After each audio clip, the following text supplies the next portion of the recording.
How's it going, folks? I hope you're all doing well out there.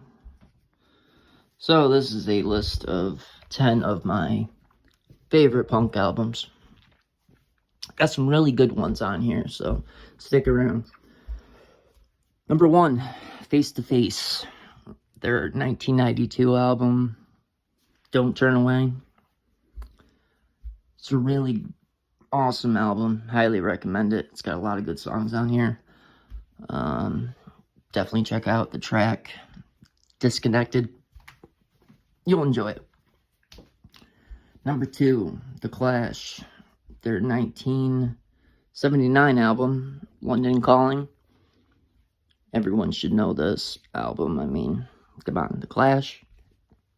Awesome band. Highly recommend it. If you haven't heard of them before, go check them out. Number 3, this is a band that a lot of people probably haven't heard of. Naked Reagan. Their 1988 album, Jetson. This has got a lot of good songs on it. Highly recommend it. Let's see, number 4, we have probably one of my favorites on this list, Social Distortion. Their 1996 album, Live at the Roxy. Super awesome album. A lot of great songs.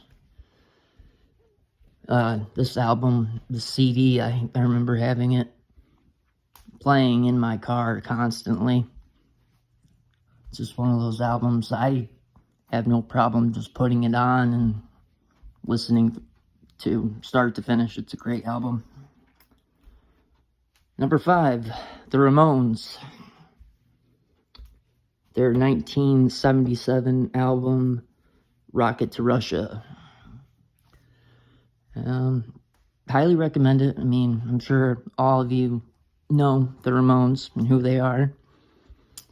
There's a lot of good songs on here. There's a lot of other albums I could have put on here, but I wanted to mention Rocket to Russia because it's one of my personal favorites.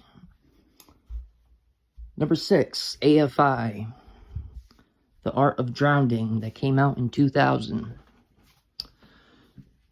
This is a really good album. Unfortunately, some of their later material was kind of weird. Kind of turned emo sounding. But this album is more thrash sounding, thrash punk. Highly recommend it if you're into punk music. A lot of good songs on here. I think the whole album is solid from start to finish. Number 7, The Misfits. Their 1999 album, Famous Monsters. Now, I know a lot of you out there are probably Glenn Danzig fans. Personally, for me, I'm more of a Michael Graves era Misfits fan. I think he's a much more talented singer.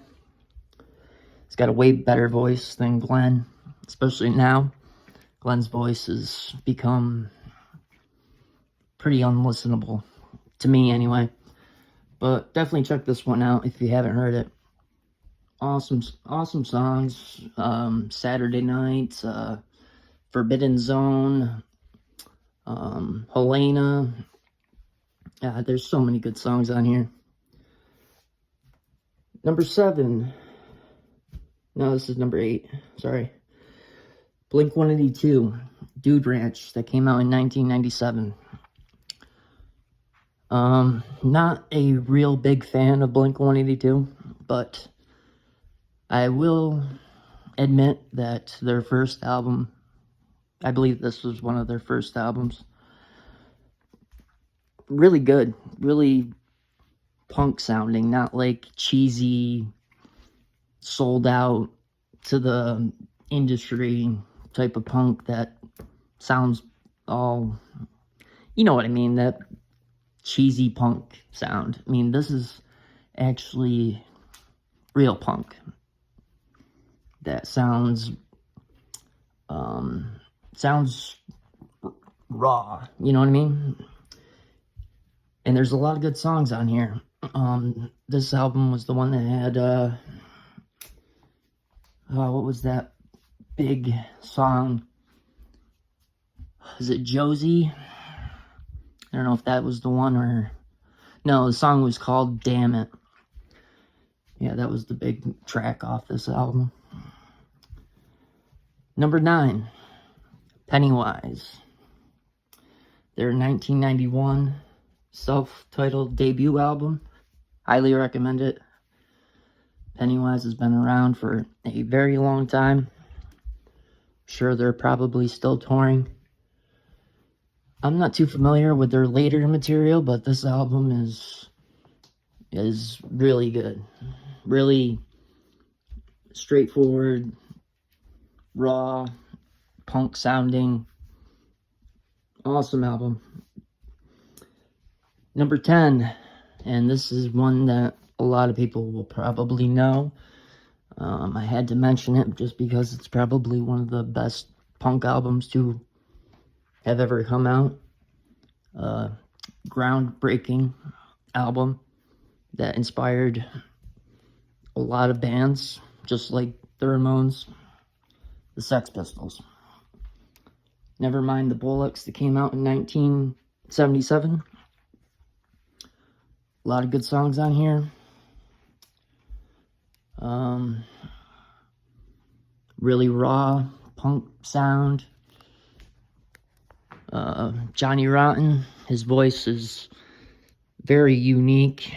I mean, you hear it and automatically you know who you're listening to. He's just got one of those voices. But that's my list, guys. I hope maybe I mentioned something that you haven't heard of before, and you can go check it out. But I hope you're all doing well. Take care.